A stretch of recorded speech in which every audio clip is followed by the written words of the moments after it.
Hey everyone, it's Simi Shaw, and welcome to Trailblazers. Through this series, we bring you trailblazing by South Asians and for South Asians.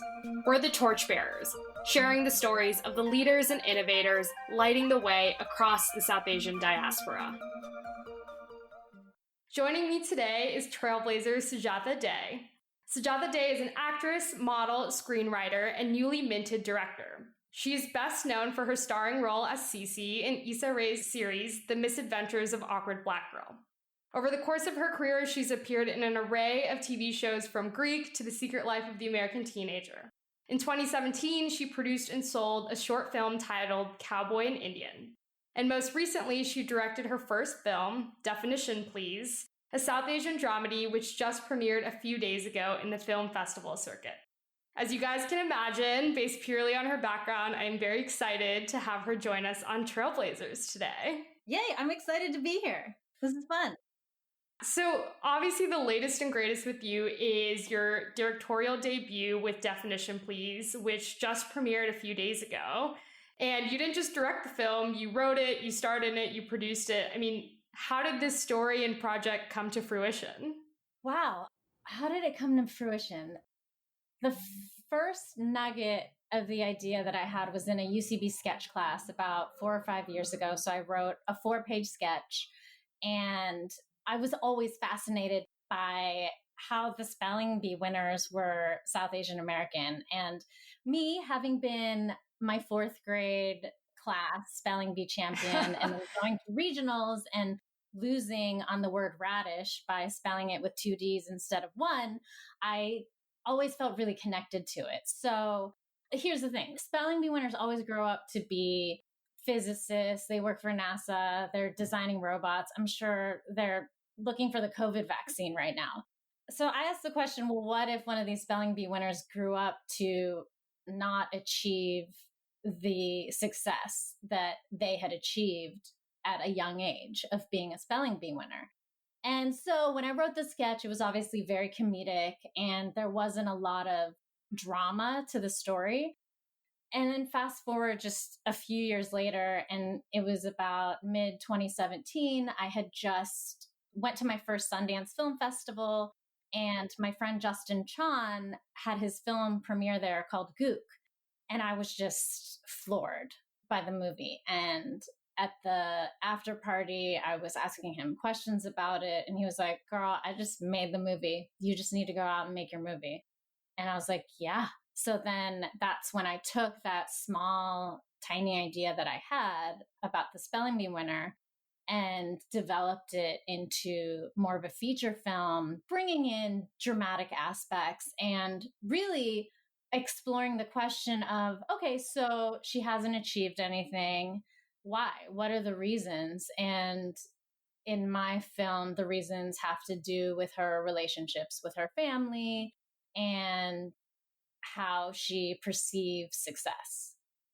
No, I think that really resonates and is an important conversation we need to be having. I think it's so funny that you're talking about your 4th grade spelling bee because I almost won my 3rd grade spelling bee, but I misspelled the word business, which is just such a no-no in my family because we're in business. And I'll never live it down, but I love that that kind of served as the inspiration.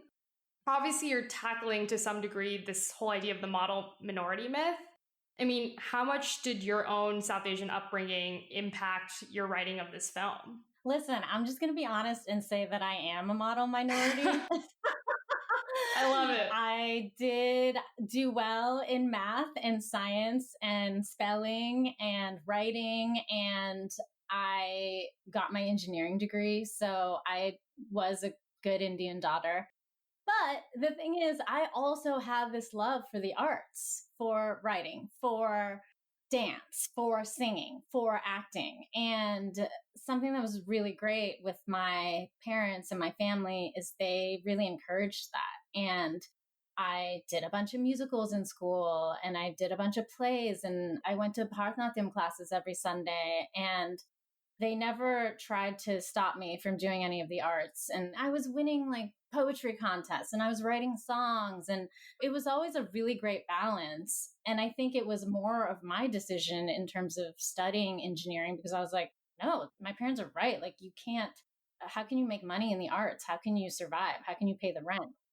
And so I set up my plan of getting my engineering degree, having my job move me out to LA so that I had a salary to support me as I was pursuing the arts. And I feel like it was a great plan and it worked out. Yeah, and I'd love to hear more about that plan. I mean, did you just get to LA and start auditioning, or how did that play out?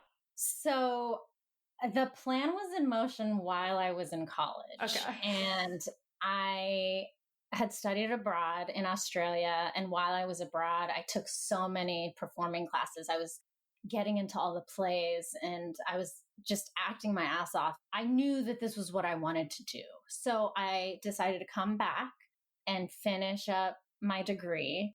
And the summer before my senior year, I got an internship at a consulting firm called Accenture.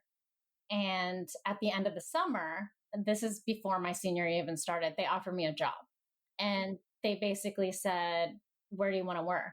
And I was like, Los Angeles.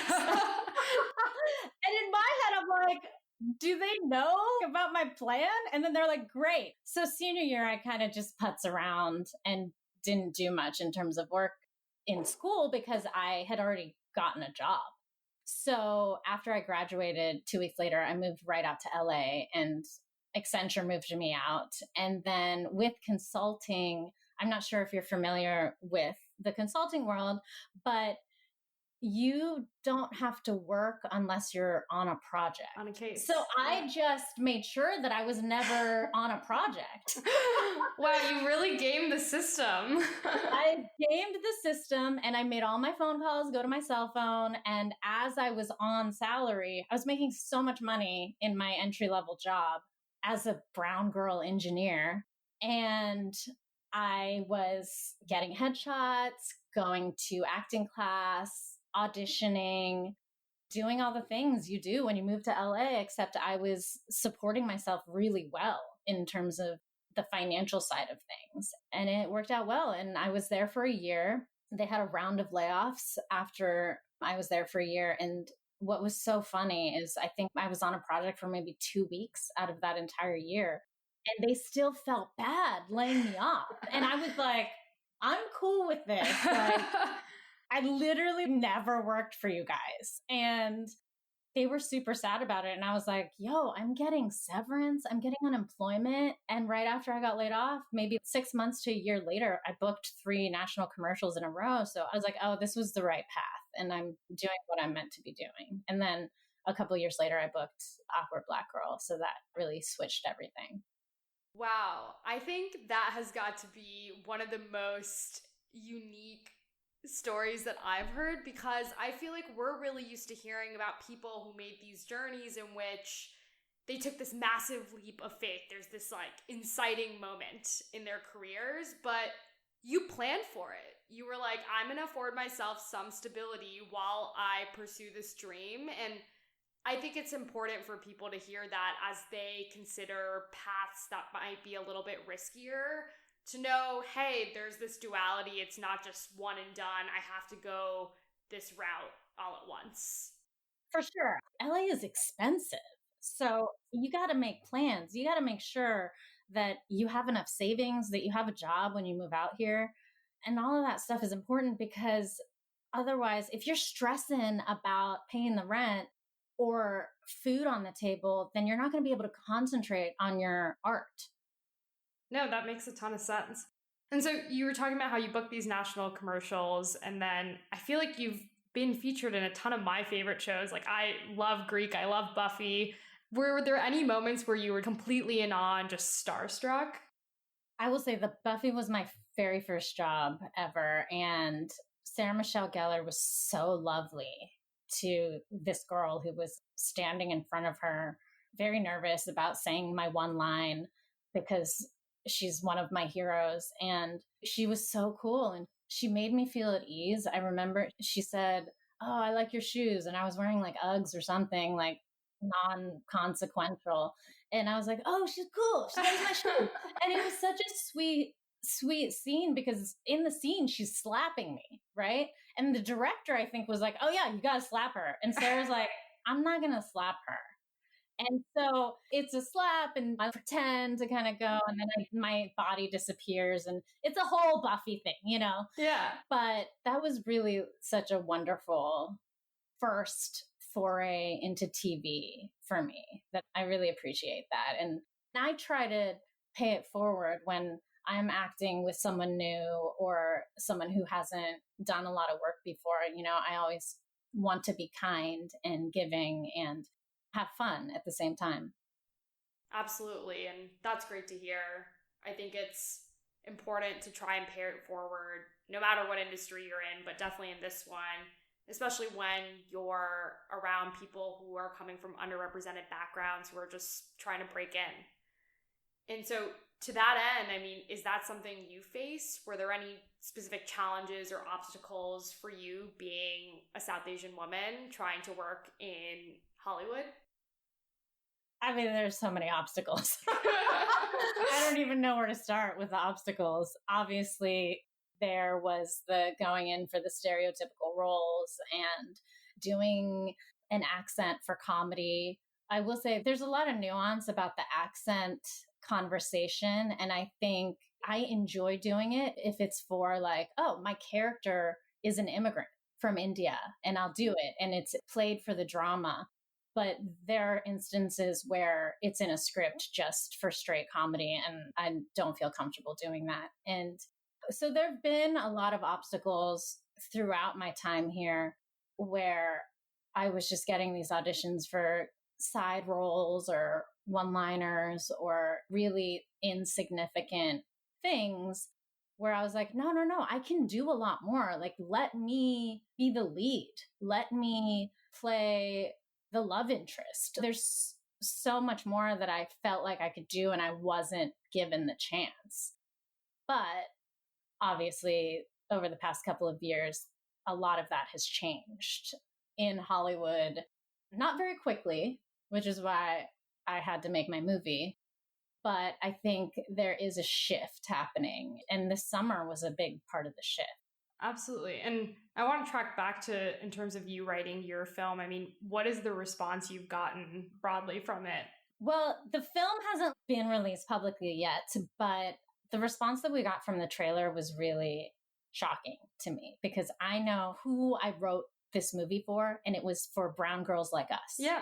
And so I had no idea if others were going to react to it in a similar fashion. And the fact that people of so many different backgrounds, Asian Americans, Black Americans, white Americans, were all really into the trailer floored me because I was like, whoa, I did not set out to make a 4-quadrant movie. And I was like, oh my God, is this going to be like Avengers, you know? I love it. It's probably not, but it was really cool and refreshing to see so many people gravitate towards the trailer and the themes in the trailer and the characters. That's really exciting, and I know I'm looking forward to watching the full movie when it comes out. But in that realm, it's been a pretty hallmark year for South Asian media in terms of television shows and movies. What are your thoughts on that?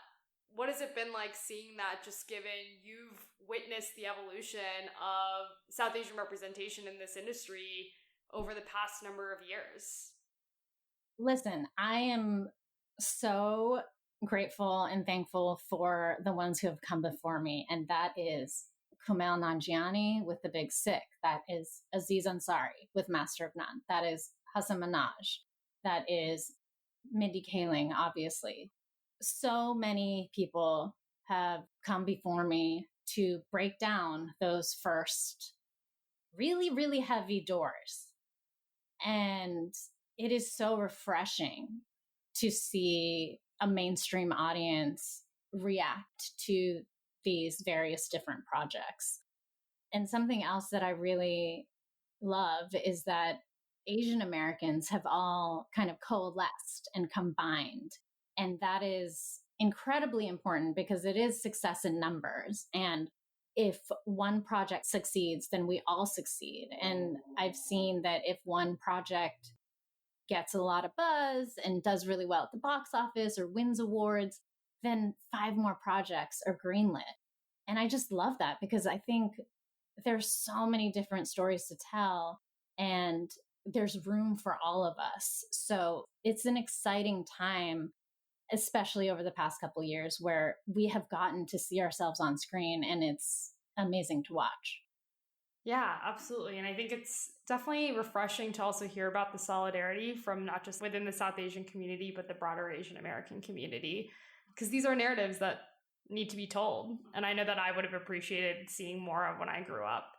You obviously mentioned a couple of these people that have been the pioneers in this field. Were there any individuals or films that really served as your inspiration to get into the performing arts when you were a kid? I mean, come on, Bend It Like Beckham.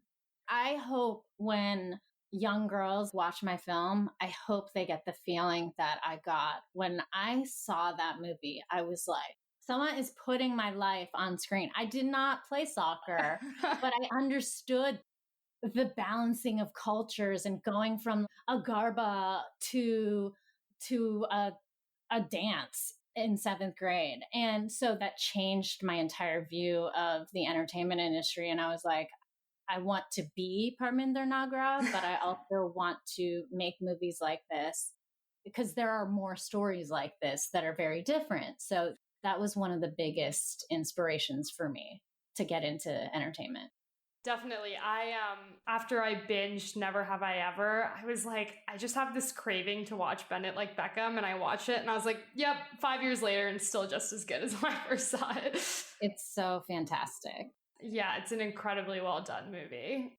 So obviously for you, one of your big breaks was playing CC. How did you end up reading for that role? I know it's kind of a crazy story. It's a crazy story. So I guess this was 8.5 years ago or 9. I had just left Facebook. I deleted my Facebook before it was cool to delete your Facebook.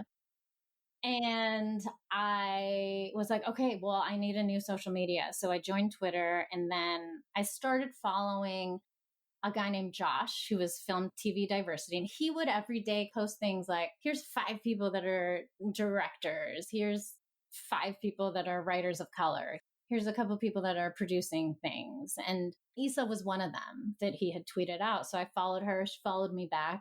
We both had 4 followers at the time. And then a couple days later, she tweeted out, hey, I'm looking for a mixed looking girl to play my best friend on my web series.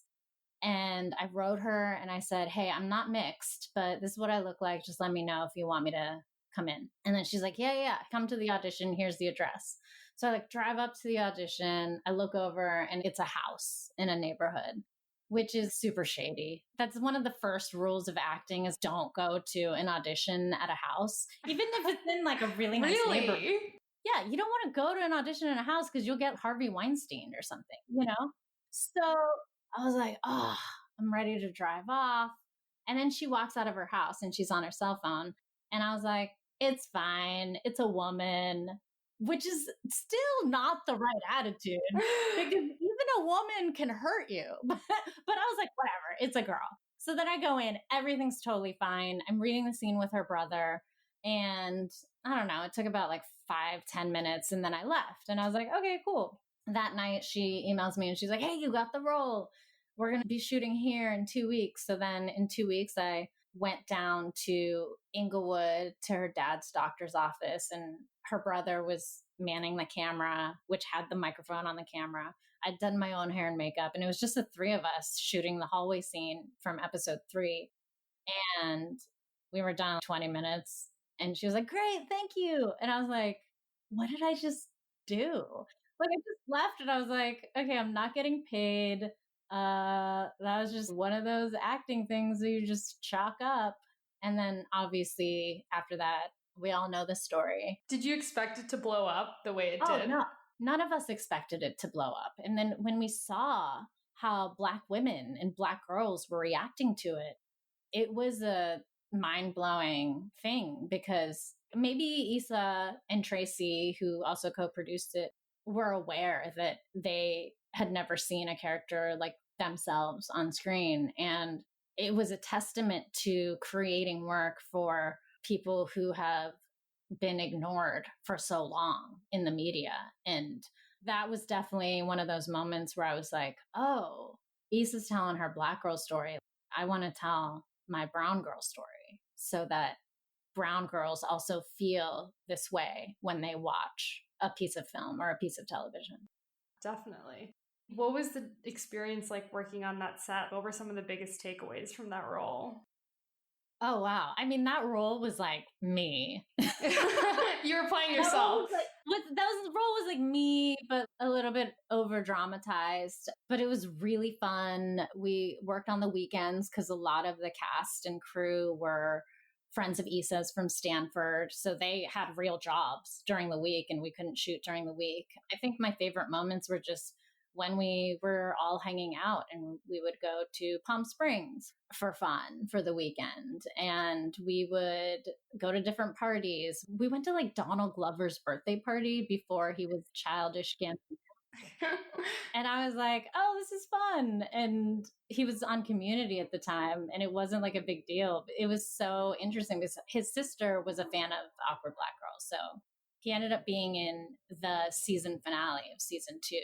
So there's so many cool moments from being on the show. I mean, it was such a great journey. That's amazing. And obviously, like you just said, it inspired you to go out and tell your brown girl story, which I'm sure to some degree gave us Definition Please. But even before Definition Please, you directed a short called Cowboy and Indian. Can you tell us a little bit about that project and the inspiration behind it?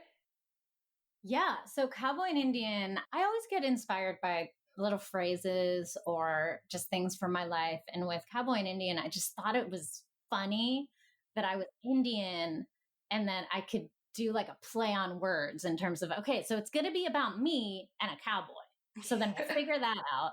And then I had just gone to Joshua Tree for the first time and stayed at the Pioneer Town Motel with a friend who was shooting a music video.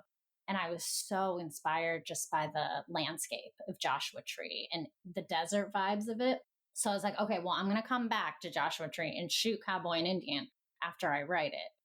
And then I'm a huge fan of Quentin Tarantino and his earlier movies and movies like Trainspotting. And I basically asked the question, once again, I ask a lot of questions when I write and am inspired by things. So I answered the question of, what if one of the characters from Kill Bill was Indian? And so that was the inspiration for the short. Wow. What is your writing process like? I mean, I just get ideas and I write them. I don't write every day. I only write when I am inspired. And so over quarantine, I wrote a pilot and I also wrote my second feature. Oh, wow. And I've been inspired and it just kind of flowed out of me. But the past 1 or 2 weeks, I haven't been writing anything. And I never force myself. I just write when I'm inspired and then it really just comes out of me. And I also am not precious with my first draft. And I push through scenes just to get the page numbers because I'm like, listen, I can make this scene better later. It'll be funnier later. But I just need to get those 5 pages to get me to that 90-page ending. And so I always push out a first draft according to page numbers. And then all my actual writing happens in the rewriting of the script. Interesting. Yeah, I mean, I'm a writer, not a script writer, but I think it's always fascinating to understand what people's processes are because it varies so much person to person. But all these people are often creating incredible works of art. You've obviously worn a ton of these different hats, from being a writer, from being an actress, being a director. I mean, do you see yourself wanting to sit in the director's seat more? Is there one way you lean more than the other as your career has developed? I mean, I love acting, so that's my number one love. But directing the feature was so fun, and I loved being the boss, and I loved being in control of everything. And in control in a way where I was also adaptable because obviously on an independent feature, a lot of things fall through or change. And one of the most important aspects of making the feature was letting go of the need to be perfect and allowing myself to make mistakes along the way and just telling myself, this is my first feature, doesn't have to be perfect.